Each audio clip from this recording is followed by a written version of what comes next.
vamos falar sobre a integridade de Davi. Então, nesses 3 capítulos, Davi tem 3 oportunidades de praticar violência de forma humanamente justificada, mas espiritualmente iria comprometer aquilo que era a vontade de Deus para Davi. Então, nesse primeiro momento, nós vemos um encontro muito desconfortável, vamos colocar assim, né, G? É verdade. Davi chega nós conhecemos em Gued ano passado, né? Aliás, neste ano, na caravana apostólica, e realmente é um lugar de muitas cavernas e é um lugar que tem uma fonte de água no meio do deserto, né? Deserto da Judéia, deserto terrível de pedra. É um lugar impressionante. Verdade. Não é? Porque é quase que improvável você encontrar água num lugar assim. São fontes, né? Então tem uma fonte de água ali, bem no meio do deserto. E ele vai nesse lugar se esconder. E aí, ele está dentro de uma caverna. Tem muitas cavernas. E ele está numa caverna que é bem a caverna que Saul escolhe para fazer o número 2. Não é isso?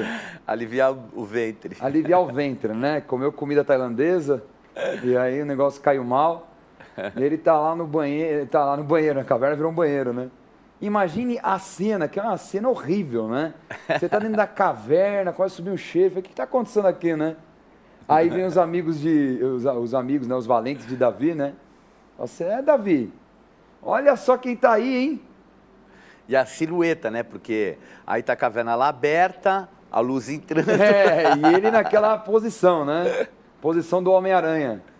E aí aquela situação complicada, né? Ele fala assim, aí, é agora, né, Davi? Vamos matar. Aí eu penso assim, até uma questão de honra, ia ficar mal para Davi, você não acha, G? Nossa, sem dúvida. Sem dúvida. Você matou o rei na hora que ele estava fazendo as suas necessidades. Uma coisa chata, imagina a fama de Davi. E aí, já pensou a imprensa marrom no outro dia? Aqui em São Paulo, aqui outras coisas. Cara, eu acho que ali Davi teve um certo bom senso também. Acho que ele tem um lado espiritual, mas teve um certo bom senso. Agora, a frase foi interessante, né? Olha, como os valentes de Davi instigam ele. Olha, Deus está entregando Saul nas tuas mãos. É claro que vão colocar Deus no meio, né? Aí entra aquele lado religioso. Davi, você tem que fazer isso, é Deus, é a vontade de Deus. Será que era a vontade de Deus?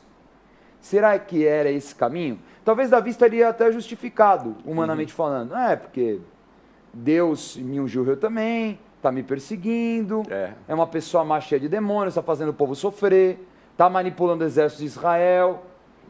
Só que ele se dispõe a ir. Então, tem um lado aí da história. Ele até vai em direção a Saul. Ele até pensa em matar, mas quando ele chega perto, ele sente um incômodo.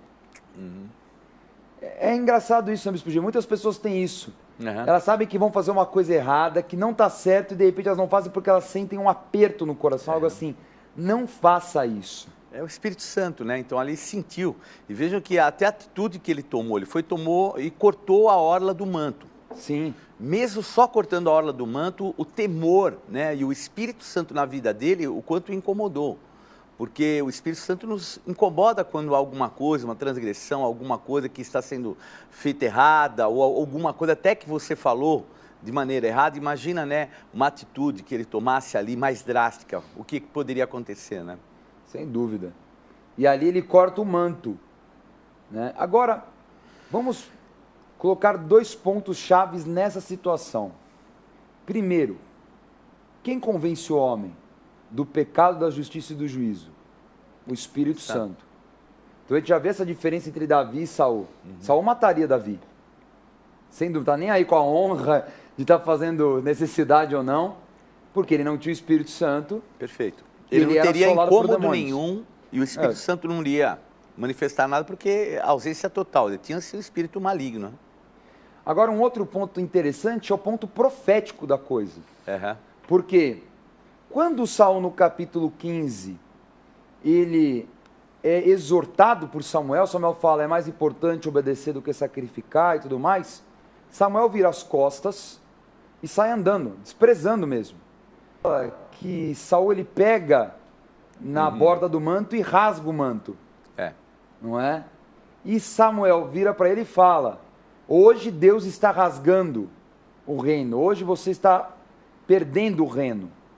E a gente vê Davi com esse mesmo símbolo profético. Amém. Cortando o manto e falando, ele talvez não viu aquilo, provavelmente não viu, porque ele ainda estava atrás das ovelhas na época, né? Mas ele tem a mesma atitude espiritual. Ele vai lá e corta o manto. Então é algo impressionante, detalhe da palavra, né? E você vê, né, um ato profético que depois ele vai usar, né, que ele vai declarar o que ele fez. E aquilo já era a marca do que ele poderia ter feito e não fez, matando, mas se habilitando espiritualmente com algo profético na sua mão, que era o manto de Sem Saul. dúvida. Que era o símbolo, né, a capa do rei diferenciava, não é? E na verdade o capítulo continua dessa forma, ele se apresenta, né, a Saul, distante, mas ele fala, olha, dá uma olhada aí na tua capa. E ele olha, a capa está faltando um pedaço, né? Ele fala, ó, tá aqui o pedaço. Eu poderia ter te matado, Saul. Talvez para os homens eu teria até o direito de fazer isso, mas eu não fiz. E aí ele fala tem duas frases chaves. Primeiro, Bispo G, ele chama Saul de pai. Então, ele se coloca realmente com o seu coração limpo. Bem. Com todos os seus erros, Saul, eu ainda enxergo que você é uma autoridade espiritual instituída por Deus. Amém. E ele fala isso para os homens dele. Deus que me livre de tocar no ungido do Senhor. Olha o temor de Davi. Consciente que tinha a mesma unção sobre a cabeça dele. Mas que aquela unção estava se esvaziando em Saul e que Deus iria tirar Saul do caminho de Davi. Então ele chama de pai o sentimento que havia, porque havia um relacionamento forte entre Saul e Davi. Sem dúvida. Era já um relacionamento, entre aspas, até familiar, né? Porque ele, num primeiro momento, ele vai ser ali vamos dizer, um escudeiro, mas depois ele se torna alguém da família, casa com Mical, quer dizer, frequenta, se torna um general, quer dizer, todo um ambiente familiar e até um ambiente espiritual que ele interprete e entende o quanto é importante essa submissão, né? Porque ele seria rei um dia. Ele não estava sendo submisso a Saul, entre aspas, mas sim ao rei ungido de Deus. Isso é uma diferenciação muito importante, Dani, porque as pessoas misturam as coisas. Elas confundem, porque às vezes pega até a liberdade com o ungido de Deus e por causa dessa liberdade toma atitudes profanas. E nós temos que tomar muito cuidado, porque há um referencial sobre aqueles que estão sobre nós, um referencial espiritual. As pessoas muitas vezes não valorizam e até transgridem, né? Uma outra frase interessante, ele fala que o Senhor faça juízo entre mim e ti. Uma mesma frase que nós vemos em Gênesis, né? Um episódio entre Sara e Abraão, aquela situação chata com Agar. Interessante essa frase, porque ele, no primeiro momento fala, você é autoridade, mas ele também liga algo no mundo espiritual que está correto. Perfeito. Quem vai julgar a autoridade é Deus. E aí Saul sente esse baque, né, Bispo G? Porque nesse capítulo ele fala, não, eu reconheço, você é melhor do que eu. Ele chora, ele chega a chorar.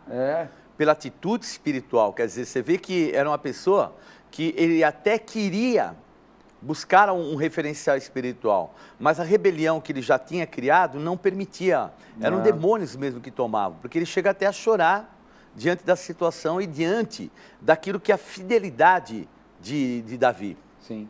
Dali, se encerra esse primeiro episódio no deserto da Judéia e acontece que Saul volta para sua casa e Davi continua, né? Não no sentido de fugir, porque de novo ele vai ter que fugir, mas ele precisa sobreviver, é um deserto terrível, precisa se alimentar. E aí ele vai para uma cidade chamada Carmelo. Então vale lembrar que Carmelo, vamos colocar o mapa novamente, Carmelo fica na região ali do deserto de Zif, mais ao sul, né? E esse Carmelo fica embaixo de Hebron, só para você se organizar aí, né? Fica nessa região aí do deserto de Zif. Não é o Monte Carmelo. Monte Carmelo fica lá em cima, lá depois do Vale de Israel, no norte. Existia uma cidade chamada Carmelo, que ficava aí nessa região, que era uma região também chamada Maom.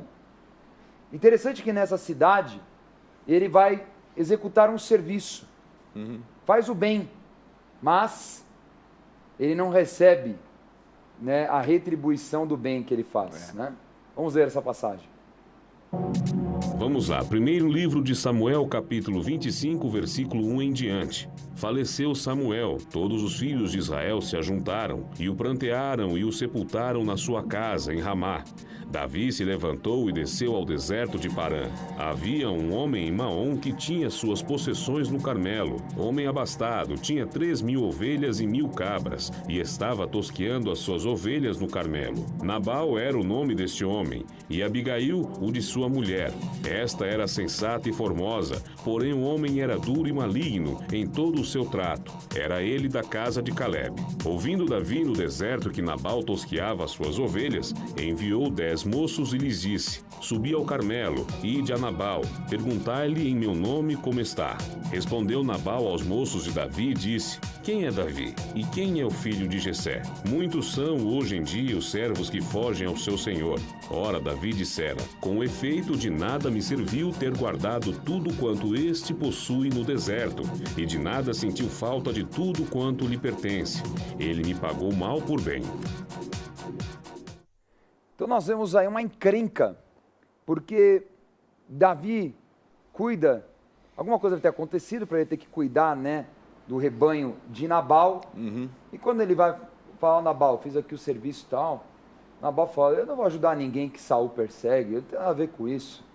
Né? Deu uma de político ali e de malandro. Malandro, né? Muito malandro, né? Por que não avisou antes, né? Viu eles rodearem, guardarem, era um exército, Claro. Não eram poucos homens. Quer dizer, esperou eles, fizeram toda a tosquia, né? Porque o momento da tosquia era um momento que muitos ladrões vinham e levavam o produto do ano. Pois é. E ele ficou ali guardando, preservando para que Nabal não fosse roubado. Se levássemos para os dias atuais, nós diríamos que Davi, ele fez uma empresa de segurança particular, não é? Porque ele fez a segurança de Nabal, depois ele vai fazer aí já entra no filme do Stallone, né, dos mercenários, ele já faz um serviço, né, de resgate, né, para os filisteus, mais para frente, que a gente vai falar na próxima aula. Então ele abriu ali uma empresa de segurança privada, né, e ofereceu serviço ali, só que na hora de pagar, eu não vou pagar nada, né, Deus maluco, não tinha Serasa na época, então ficou uma coisa meio complicada. Né? Ficou uma situação chata, e Davi estava decidido a exercer a violência. Bispo G, talvez seria direito de Davi. Não é? Não é o direito de Davi? Eu fiz, o cara não cumpriu, só que aquilo iria maculá-lo. E até pelo fato de que a humilhação que Davi sofreu foi muito grande. Falou, são muitos os escravos foragidos dos seus donos. Quer dizer, vai dizer que Nabal não conhecia Davi? Óbvio, era uma má fase de Davi, ele estava sendo perseguido pelo rei, mas todos conheciam quem era Davi, e Nabal também. E obviamente a gente sabe que às vezes o cara que é maligno, ele na hora que tem uma chance de dar uma provocada, uma cutucada naqueles que são fiéis, que são homens de Deus, eles aproveitam. E ele aproveitou esse momento e falou, é agora. Né? Por quê? Nada mais do que uma inveja de Davi, daquilo que ele era, né? Porque Davi era um homem honrado em toda aquela terra. E aí nós vemos o grande livramento de acontecer um morticínio ali, né? Vem através de uma mulher. Vamos ver. Vamos lá, primeiro livro de Samuel, capítulo 25, versículos 23 a 25. Vendo, pois, Abigail a Davi, apressou-se, desceu do jumento e prostrou-se sobre o rosto diante de Davi, inclinando-se até a terra. Lançou-lhe aos pés e disse: Ah, Senhor meu, cai a culpa sobre mim. Permite falar a tua serva contigo e ouve as palavras da tua serva. Não se importe o meu senhor com este homem de Belial, a saber, com Nabal, porque o que significa o seu nome ele é. Nabal é o seu nome, e a loucura está com ele. Eu, porém, tua serva, não vi os moços de meu senhor que enviaste.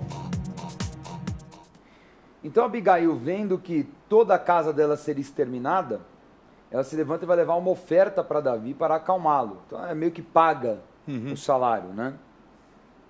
E ali ela... E agora vem a pergunta, Bispo G, porque é uma coisa meio confusa aqui.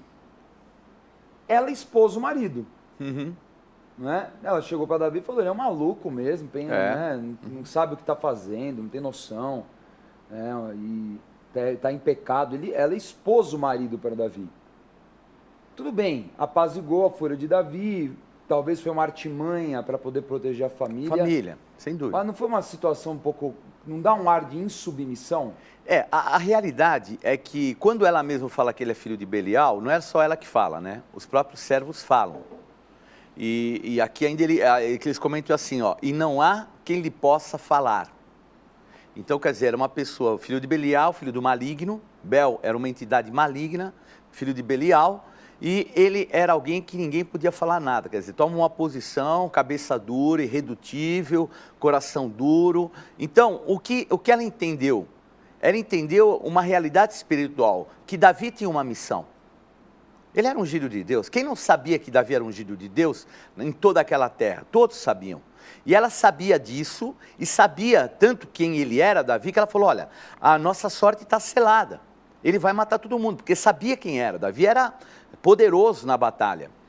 E aí ela toma uma posição de preservação da família e ela não está sendo rebelde com o marido, porque o marido é um homem de Belial. Ela não podia se submeter a Belial, a um demônio, a uma entidade maligna, a um homem duro, um homem maligno que era contrário àquilo que era a vontade de Deus. Ela fez com sabedoria isso, antes agradar a Deus do que a homens. É isso que eu ia perguntar, talvez o argumento é esse, né? Ele não era um homem que temia a Deus e respondia a Deus pela sua família, porque não temia a Deus. Ele não estava nem aí, olha, sabe o que ia acontecer? Ele ia morrer todos os homens daquela localidade, e ele não estava nem aí.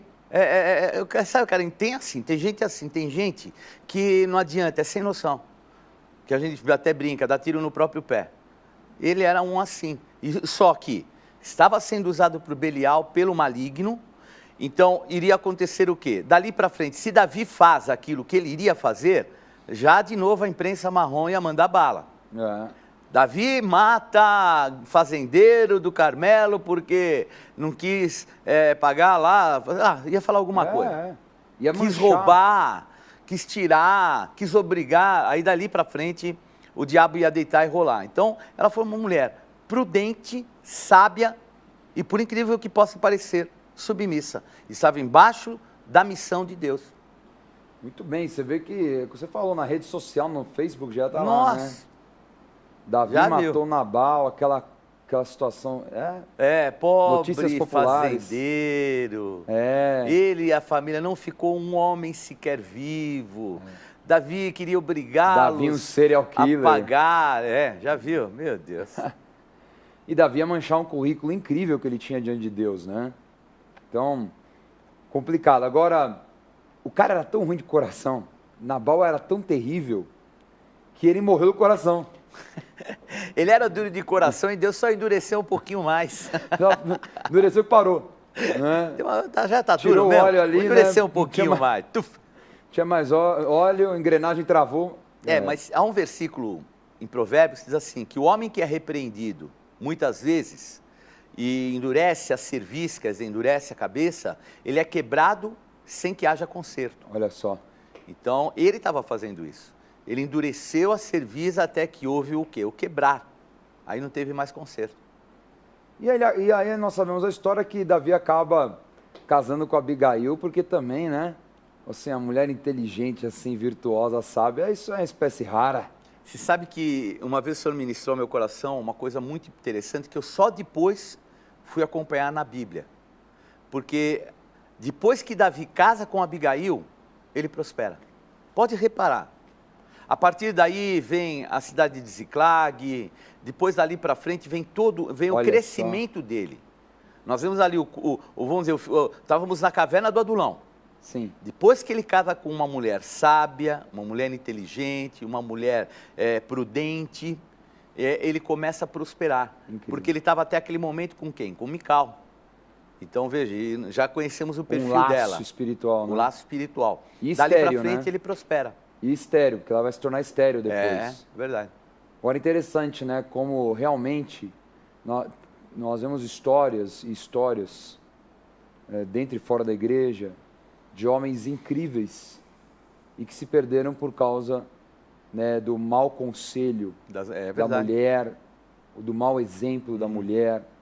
Aliás, Dani, conhecendo a grande maioria, por incrível que pareça, a grande maioria Se dos perdem. homens que abrem mão do seu chamado é por causa de uma mulher que não é prudente, uma mulher que não é sensata, uma mulher autoritária, uma mulher que se adquire características proféticas, né? Quer dizer, tudo ligado a Jeza, né? A Jezabel. Resumindo, a mulher que vai lá e fala, come o fruto proibido. É. Exatamente, né? Vai fazer bem. Vai fazer bem, pega nada, como eu tô legal. Você vai conhecer agora tudo.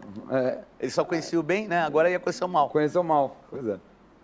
Bom, passado o segundo episódio, muito bem, Davi resistiu, né, à violência desmedida. Ele vai agora reencontrar Saul.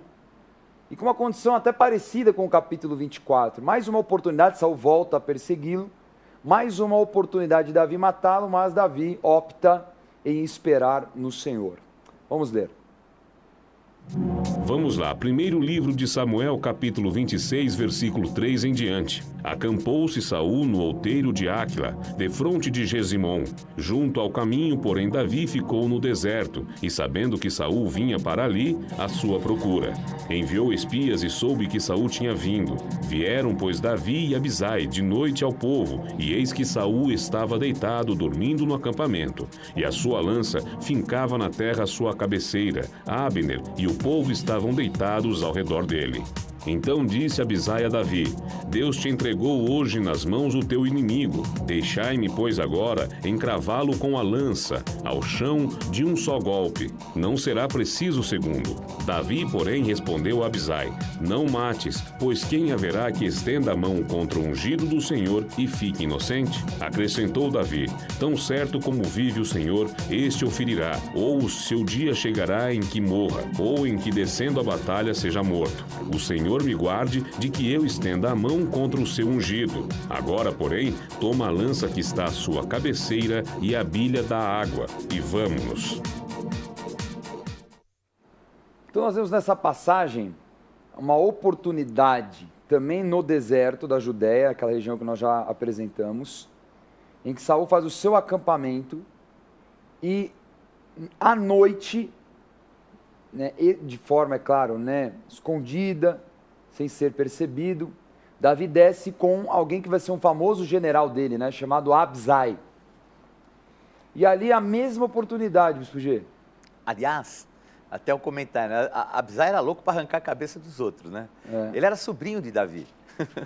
Ele era filho de Zeruia, que era irmã de Davi, e tinha por irmão Joabe, que era o outro general, e Azael.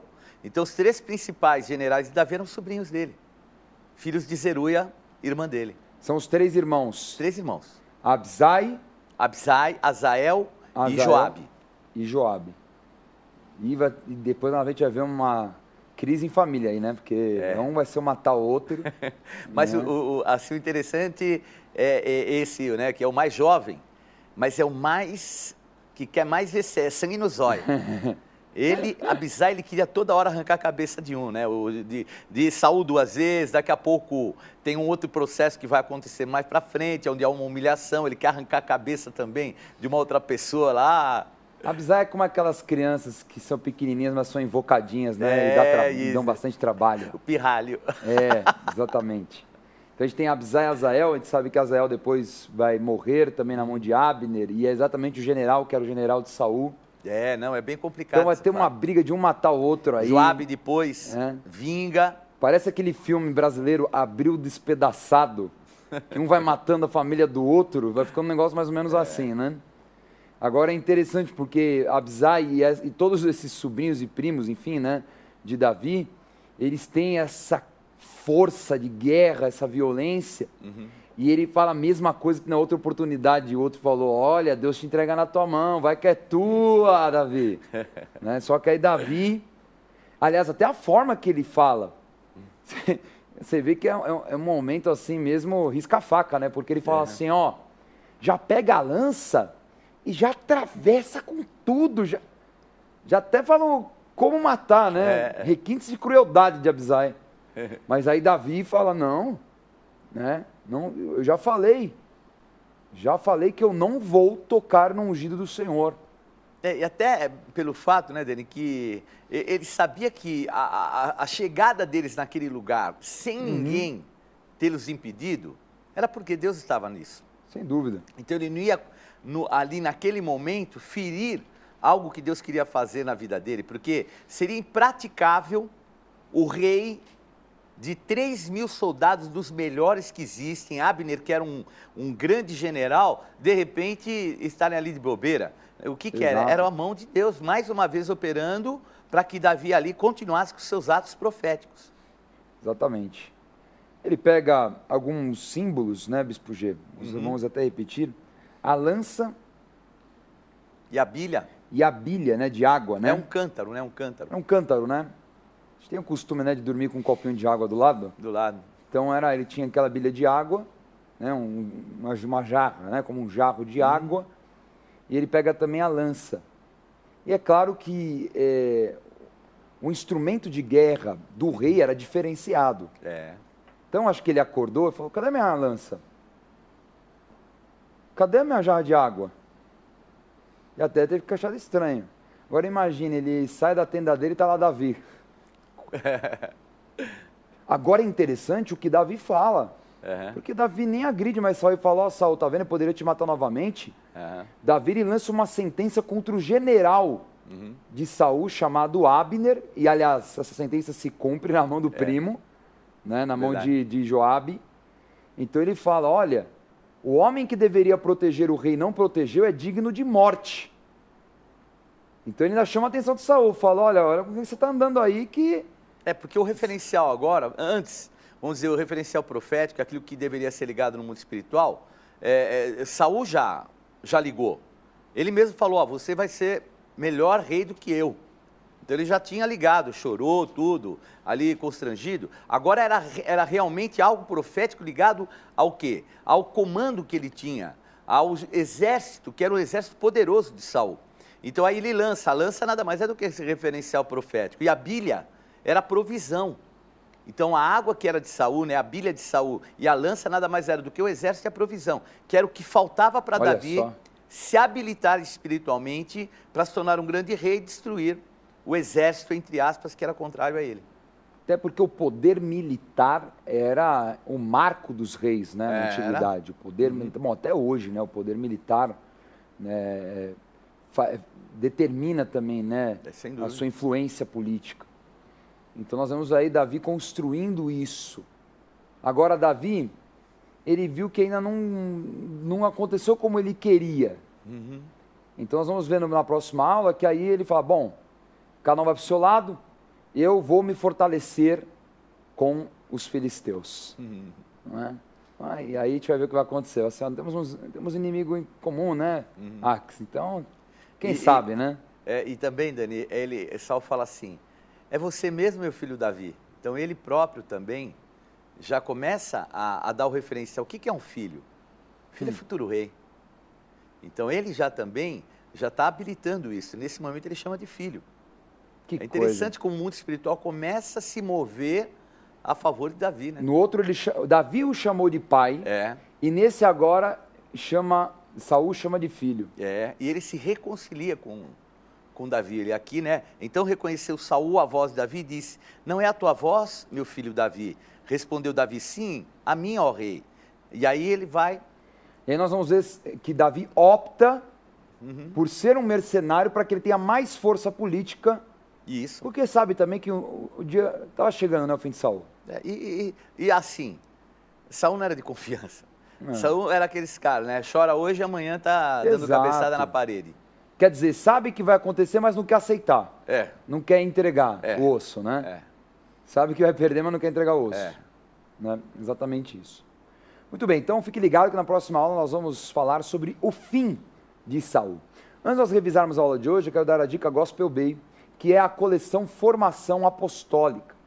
Essa coleção é tremenda para te ajudar a entender o exercício da obra de Deus. Você quer trabalhar na obra de Deus, no teu ministério, na igreja que você frequenta, mas você não sabe como? Então esses livros ensinam você como servir a casa de Deus, como evangelizar, como discipular uma pessoa, o que é uma visão de igreja apostólica, como se desenvolver na palavra, como pregar, como gerir um ministério, uma equipe. Então é um material maravilhoso, com muito embasamento bíblico, vai te preparar, sem dúvida alguma, para o chamado que Deus tem para você. Então você acessa o site agora, gospelbay.com.br, ou ligue no nosso Televendas 3500-1222, faça a tua compra com pagamento facilitado e você vai receber com toda a comodidade e segurança na tua casa. O Gospel Bay é a loja virtual da Rede Gospel de televisão. Nova loja Gospel Bay. Os seus artigos preferidos agora estão ainda mais acessíveis no site gospelbay.com.br. Mais ágil, mais simples e mais seguro. Acesse agora mesmo o novo site gospelbay.com.br e boas compras. Chegou a hora da revisão.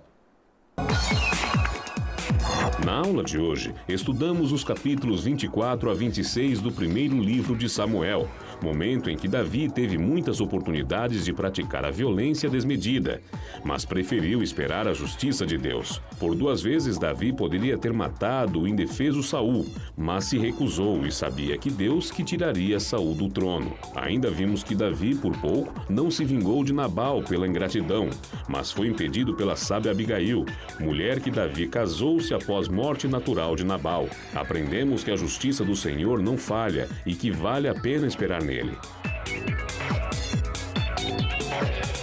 Tome nota da agenda do programa Escola de Profetas. Não perca a oportunidade de se aperfeiçoar mais no conhecimento da Palavra de Deus e desenvolver seu ministério.